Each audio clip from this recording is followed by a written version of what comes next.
Hello guys, tara samahan niyo akong puntahan itong lugar na ito. Dito lang po ito sa Hong Kong sa may Kai Tak. So puntahan natin to guys. Tara, let's go! Sa mga gustong pumunta, dito lang po ito sa may Kai Tak. Tapos, paglabas nyo ng MTR, exit dito lang po. Yun lang po siya. So salamat! Tara! Punta na tayo! Hello guys! Magandang araw po sa inyong lahat at welcome back ulit sa aking munting channel. Gagala tayo ngayon dahil nagkasunod yung dalawang day of Sunday at saka Monday. So marami tayong mga holidays kaya gala tayo. Pupunta tayo dun sa mga lugar-lugar na makaka-relax tayo at saka mag-picture-picture tayo mga guys. So ito, pupunta tayo dito sa lugar na to kung saan ako, itong mga picture na ito. So ituturo ko sa inyo yung guide para pagpunta dito napakadali lang. So let's start. So ito, sasakay ako ng MTR. Andito ako ngayon sa MTR ng Tsim Sha Tsui East. So, pupunta ako din sa Kai Tak. Kasi yung Kai Tak. Ito ba yung Kai Tak? Ayan, pupunta ako dyan. So, ilang station? 1, 2, 3, 4, 5. 5 station lang siya. Mabilis lang to. Lalabas na ako ng MTR. Tapos, hanapin ko na lang yung Kai Tak exit D. So, yun. Ayan na yun. Kai Tak exit D. Tapos, may hagdan doon. Akyat ka. Pagkatapos mong umakyat, kakaliwa ka. Ayan, tapos kakaliwa ka, makikita mo na kagad yung napakagandang mga tanawin.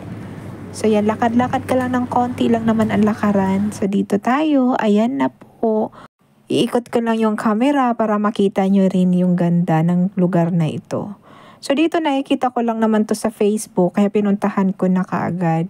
Kasi dalawa nga ang day off ngayon, dalawa ang holiday, kaya marami akong oras para mag-ikot dito sa Hong Kong. So ayan po, 'di ba?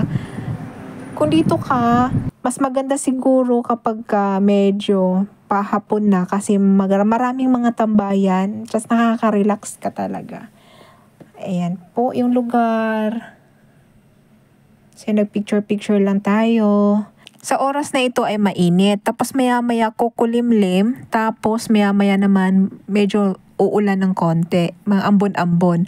So kapag gumala kayo, huwag niyong kalimutan yung mga payong ninyo. Kung wala kayong payong, ayan kahit konting sombrero lang, ganyan. Para meron tayong pang-agap sa mainit. Talaga kung iinit talaga, mainit talaga siya.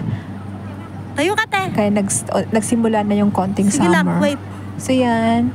Nakikita nyo yung bandang likuran ko. Di ba napakaganda? Ang ganda ng mga building na nakikita mo.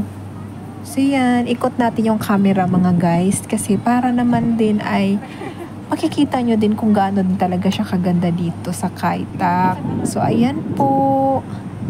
Di ba? Ang ganda. Puro building. Napakaganda.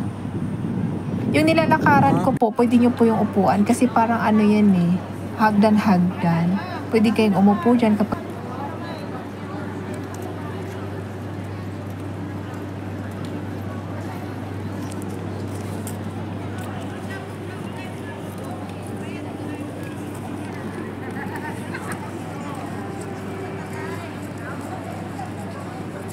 kung nagustuhan mo ang ating video ngayon, huwag niyong kalimutan pinutin ang like, subscribe at isama niyo na rin ang notification bell para updated kayo sa lahat ng mga video na i-upload Basta ko. mag-post ka lang. Maraming salamat po sa inyong lahat.